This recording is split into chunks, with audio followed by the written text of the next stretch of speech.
Hi guys! Good afternoon! Another for today. Ayan yung garden namin. Nag-garden na naman kami ng talong.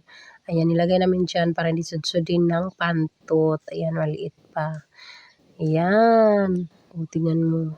May papatalong pa rin. Kaya nilagyan namin ng ganyan guys para hindi siya susudin ng pantot. Ayan yung anak ko. Ayan, nabuhos yung mais niya. Magtanim kasi kami ng mais. Ayan na naman yung kalabasa ko. Tingnan yung kalabasa ko guys. Ayan, maliit pa yung kalabasa namin. Ayan. O, diba? Yan ang gawain namin dito sa bukid. Yung anak ko, hindi pa tapos sa kukuha ng mais. Yung asawa ko, yan, tinutusok niya yan dyan para dyan namin itatanim yung mais. Ayan. Yung anak ko, hindi pa rin tapos kakabuhos. Ayan. Tapos na siya. Ayan, tinanim na niya yung mais. Ganyan pag hindi inaararo yung mais. Pag direct lang siya, ganyan, tusok-tusokin lang, tapos yan, itatanim siya sa may maliit lang ng butas. Hapon na kasi yan guys, kaya madali kami matapos. Ayan ang buhay namin dito sa bukid, tanim-tanim lang. Ayan yung bunso ko. Ayan, tapos, ayan lang gawa namin ito sa bukid. Tanim-tanim na lang, tanim-tanim ng mais. Yung mais namin guys is malagkit yan. Katingin yung anak ko eh. Sabi niya, binibidyo pala ako ni mama. Charing! Tapos yung asawa ko din, hindi niya alam na video-video ako. Tsak.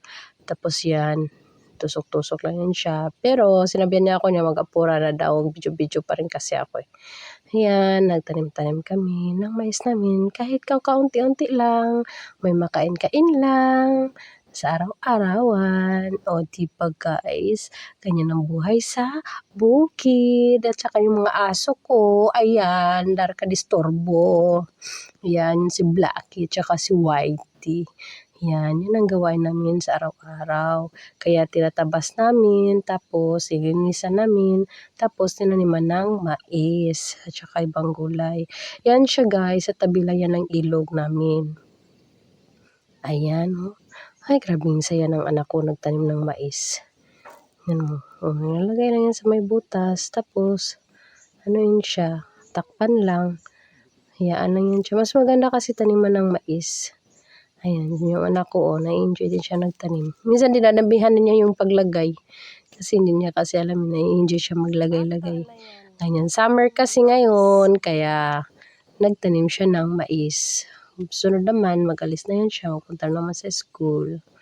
Ayan, yung gawain namin dito. Tanim-tanim lang ng mais. Mais is life. Malagkit yan siya ng mais, guys. Masarap yan. Kaya, go lang sa gawain sa mahirap na buhay. Pero kahit mahirap, masaya pa rin kasama ang pamilya.